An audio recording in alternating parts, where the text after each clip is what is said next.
Yo, what's up guys? Welcome back. Dito po si Denrick at Doy TV Sports. Well, ang ating pag-uusapan guys ay ang outcome ng pakpak ng San Miguel Rain or Shine. Ganon din po ang Meralco at Magnolia. Ganon din po, tayo po yung magkokomento. Papansinin po natin, no? Yung pag-usapan po sa vlog ito po ni Pau Cast, no? Alright. Yan at mga pa-shoutout. Bago po muna guys, maraming salamat sa mga bago, mga lumang subscribers po no, existing ng Doy TV Sports na hindi po nauuto, no? Hindi rin po mga bobo na naniniwala dito sa mga fake news vloggers. No? Maraming salamat po guys sa inyong patuloy na pag-suporta. Sa mga hindi pa po kumbinsido, no? Okay, road to 18K na po si Doy TV. Okay lang po nagtindihan ko po kayo. No? Sa pagpapatuloy ng video na ito, kung tatapusin nyo, malalaman nyo kung bakit kailangan nyo mag-subscribe. Kung ba't nag-subscribe ang almost 18K subscribers po. Maraming salamat. Alright, so dito na po tayo guys sa ating pag-usapan muna natin itong vlog nung Pau Cast, no, na kanyang in-interview si Homer Sison. Isa lang po yung napukaw atensyon ko dyan nung nabanggit dyan, no, na unfair daw po ang trade ng Mav Ahan-Misi Mariano sa first round pick po ng Terra Firma. Alright, so yan po yung komento ni ni Pau Cast, no, na sa tingin niya is unfair. Po, well, ang pinaghugutan niya dyan, no, ang naging basis niya dyan is hindi na raw po halos nagagamit itong si Mav, no, si Mariano, kaya parang wala nang itong value sa Ginebra, no. Whereas kapag na-trade mo to, that could be a big malaking value po, no. O yan. So yan po, no. So okay naman po 'yun, yung ganung klase ng obserbasyon, no. Pero pansinin po natin Maverick Ahan-Misi guys. 'Di ba? 'Di ba solid din ang naglaro niya sa nakaraan. Nung siya po yung nabigyan ng playing minutes. Okay? Solid naman po. Okay? Nagkataon lang kasi na 100% na yung mga players. Okay? Balikan din natin ang history. Bakit po hinire si Ahan-Misi? Injured si Thompson that time. Ang ibang players po ng Ginebra nasa overseas, nasa Gilas. Kaya nandyan si Mau. Kaya siya si Nine. Di po ba? Ngayon po nagbalikan ng players ng Ginebra. Technically, no, mawawalan talaga po siya dyan ng playing time. Like I expected, no? Most of us, di po ba? Kaya in-expect po siyang matrade. Kapag wala ka pong minutes, no, tamang oras ng paglalaro, talaga pong bababa yung percentage mo. No? Okay. At alam naman po natin si Coach Tim Cone, meron siyang mga players na gustong ilaro dyan. So yun po yun. Okay. So si Mav po, kailangan niya ng team na may lalabas yung talent niya. Okay. So yun lang ang tingin, yun lang ang basa ko dyan. Alright. Okay. Kasi di naman natin alam guys malay nyo naman ang Terra Firma will finish strong. Malay nyo naman di siya ang first round pick, di ba? Bakit naman yung Northport noon? Akalain ba natin magtatapon yung mga yan, yung nakakuha ng magaling na import? Hindi, di ba? Tsaka yung mga tinarid ng Ginebra noon, inakala ba natin na i-score ng malupitan ngayon? Gomez Deliano. Sabi pa nga ng ibang mga vlogger dyan, sinayang, parang ganon. Nagsisisi daw ang Ginebra, di umano mga pinagsabi ng mga yan. At sino pa? Si Tolentino. So yun po yung ibig ko sabihin, no? Pero para sabihin unfair yan, no? Marami po kasing nakakarinig. Buti na lang, ewan ko lang kung ilan na views ngayon yan, no? Kasi yung pinanood ko nasa hundreds or siguro kinat-clip lang yan, siguro nasa mahabang content yan, no? So yun lang, no? Kay Sir Pau. Alam ko si Sir Pau, vlogger po yan ng ng mga fighting mixed martial arts, no? Parang recently lang po kay Sir nag-basketball content, po. At pagka Ginebra pinag-uusapan, mukhang present po kayo, Sir, po. Pansin ko lang, Sir, po. So, yun lang, yung observation mo, para po sigurong, ayoko ng dugtungan. I am respect you, Sir. Alright, dito naman po tayo sa, sa outcome po ng Ginebra at ito pong Reynosa. Lakas po ng, San Miguel dito, nagpakilala, no? We are not the San Miguel that you think of. Parang gano'n. Alright, kala po natin, coming from the, nice game, very nice turnaround or NSD, sabihin na natin, comeback na itong Reino Shine. Matatalo nila San Miguel, pero hindi. Malakas po talaga itong San Miguel kahit saan natin tignan yung lineup na yan. Ano po? Alright.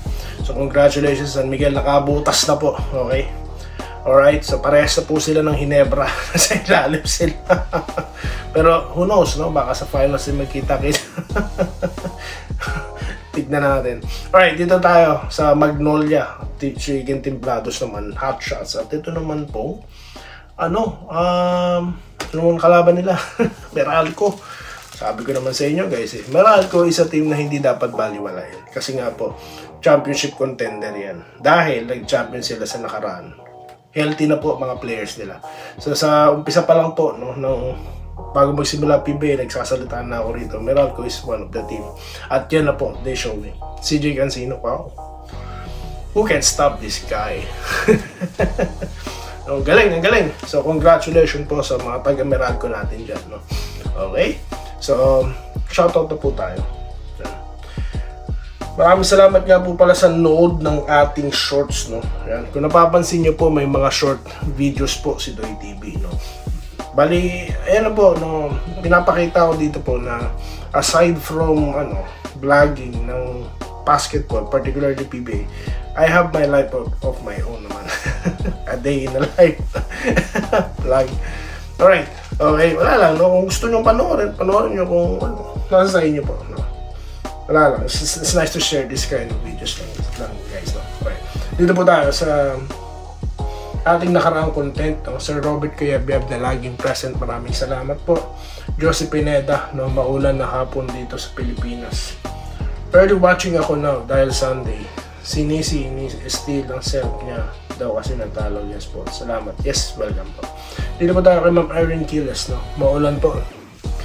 Okay, maulan daw po. Ngayon po, no? As you habang nagsasalita ko rito, Monday na dyan, no? Monday morning or Monday afternoon na po dyan sa Pilipinas, no? Okay. Wenceslao hapon. Ayan, maraming salamat po. Good PM, Boss Doy TV. Kamusta tayo dyan? Dito, maulan. Yes. Actually, maulan po dito din sa Canada, no? So, buti na lang tumigil yung ulan kasi nakakailang po mag-drive, no? Nung umuulan. Alright, dito tayo kay Sir Mark Dominguez. Diba? Mukhang masayang-masaya si Sir Mark. Okay, this is Mark Dominguez. Panalo po ang SMB Team Effort. Grabing init sa Tres de Marcio. Thanks po sa shoutout. Happy weekends po sa atin. Yes po, sir. Yes, so Marcio Lassiter guys, to. Alam naman po natin how capable he is to launch that kind of shots guys, no? Kaya they will pay you if you will not guard him, no? So yan po ang istorya dyan ba, tambak ang nangyari dyan, ano po, tambakan, no? Alright. Okay po, si Minerva Jaba, si Ma'am Minerva Jaba, okay, hello po sir, pulis maganda mga games ngayon, ingat, yes, maganda po. Okay, Sir Joseph Pineda, Glenn Bonifacio, ito po ang ating, commenter singer, nako, magaganda pong mga cover na to, pasukin yung vlog niya, no? May inspire kayo sa music niya ba? Mahilig sa music si Doy TV. One of these days, papakitaan ko kayo ng mga sample. Watching SMB versus Ross now. Sure, pasyal ka minsan sa live stream ko, boss. Kantahan tayo. Magkaiba ng oras natin. UK time, no? Magkaiba po talaga ang UK, no? Alright? Kasi meron din po akong kaibigan. Kapatid dyan sa UK. Aba, kala ko parehas kami ng time, yung pala alas 4 na madaling araw. Sabi ko, sige na, matulog ka muna. So yun po, no? Salamat po sir, ha, maraming salamat. Alrighty, dito tayo kay Edwin Transporte. Nag-good PM, bigyan lang ng playing time si Steel para mailabas. Yes, maganda nga po yung nangyari, no? Na yung mga players po na Hinebra is na-release, no? Para po mabigyan ng playing time yung ibang mga players nila like Steel niya, no? Kailangan niya ng maraming time guys dahil energy guy ito eh. Parang siya po yung Ronald Tubid, no? Na talaga pong all throughout the game nandyan yung energy, no? Alright, so ang kailangan kasi talaga sa Barangay Hinebra talaga somebody like him, no? Tsaka yung natalo po sila sa Meralco, kita po yung isa sa kahinaan nila talaga na kapag sila po inatake sa loob, talaga pong malaki ang chance no, na nakakalusot tulad ni Cancino, di ba? So kailangan din po ng Ginebra ng ganyan, no? Kung mapapansin nyo po, yung The Old Abarrientos, ginagawa nyo yun eh. So why not si RJ, di ba? Kasi RJ Abarrientos is a lethal shooter yan, guys, no? Okay. Pero kapag na-workout niya po yung kanyang yung strong to the hoop basket, no, siguro po kailangan talaga ng Ginebra yan. At si Holt, no, nakita naman po natin nag-effort yung tao, no?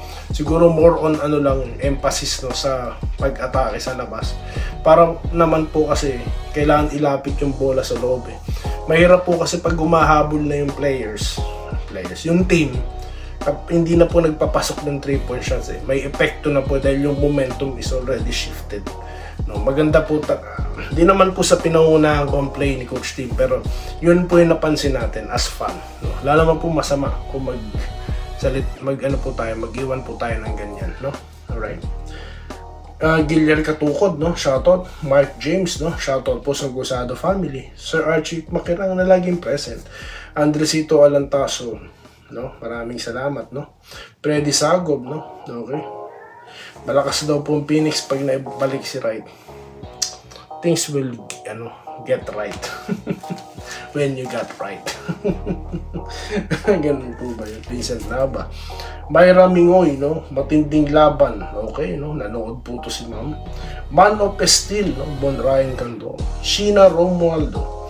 Dapat kayong mga vlogger, walang bias, hindi puro Ginebra na lang ang binablog nyo kasi suwang-suwa na kami sa Ginebra Kings. Ibang team naman ang ibablog nyo para maganda. Ma'am, tanong ko sa inyo, saan po ba kayo ano po bang pinanood yung content? Hindi po ba San Miguel, Meralco, Magnolia at Meralco ang tinapik ko dyan? No? Kinompak ko po yan, pinagsama ko na lang po lahat yan. No? Dapat originally ang akin pong i-vlog dyan yung kay Steel, di po ba? No? Ba't puro Ginebra? Ginebra channel po ito, no? Hindi ko lang po pinapangalanan, no? Dahil sasabihin na naman ng iba dyan, ginagamit mo yung Ginebra, di ba, Ryla TV? Ginagamit mo yung Ginebra pan para marami kang views. Hindi, no? Tsaka po, kung magsawa po kayo, bakit po kayo sa akin? Doon po kayo sa iba, wala naman pong problema eh, no? Salamat din po ma'am, sa madam, no, sa inyo po comment. Ma'am Irene Quiles, kumanta ka, pinapakanta po tayo ni Doy TV para umalis ang bagyo, baka po lalo lumakas. Ako po, salamat po ma'am, binibigyan nyo ako ng lakas ng loob.